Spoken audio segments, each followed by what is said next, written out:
Bom dia a todos. Meu nome é Diego Miranda. Vou apresentar o desenvolvimento do trabalho Medical Appointments do grupo 4 PDCA. Os integrantes são Diego, Alessandra Nani, Cláudio Luiz e Pedro Appendino. A agenda dessa apresentação: vou explicar a motivação, a distribuição dos dados e o que nós fizemos de pré-processamento. Vou mostrar alguns gráficos de análise de correlação e distribuição, a probabilidade de não comparecimento e o trabalho de desenvolvimento do modelo até chegar à conclusão. Vamos exercitar nesse trabalho o aprendizado obtido até agora no curso e obtivemos os dados a partir do Kaggle, dados de pacientes que compareceram ou não às consultas.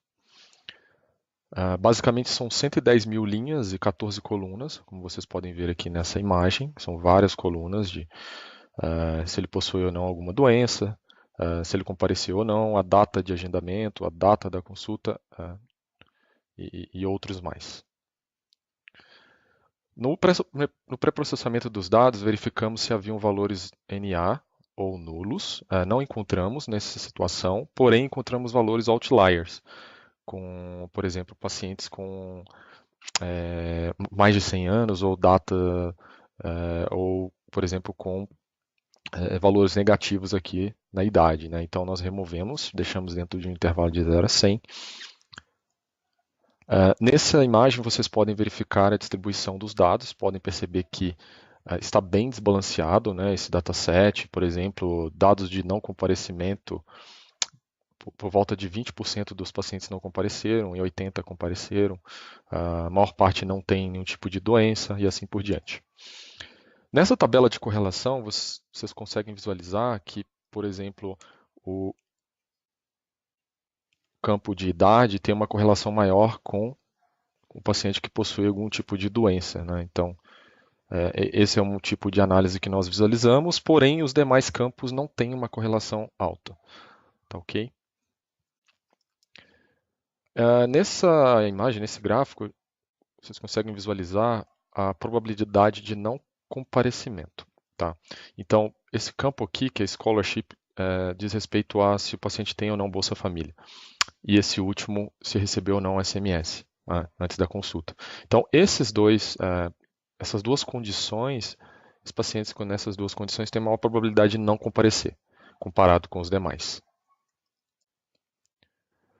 No desenvolvimento do modelo, inicialmente utilizamos o algoritmo Random Forest, com alguns campos específicos, porém a acurácia normalizada foi baixa, foi de 50%. Para melhorar essa acurácia normalizada, nós escolhemos os campos que têm maior correlação entre si e utilizamos um parâmetro de balanceamento e treinamos vários modelos para comparar a acurácia entre eles. Então, regressão logística, SVC, multinomial Naive Bayes e também o Random Forest.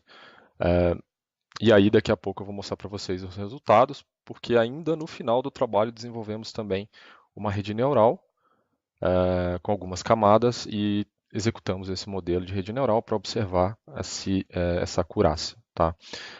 Nessa tabela final, podemos concluir que o modelo SVC teve a maior acurácia normalizada em conjunto com rede neural, 67%.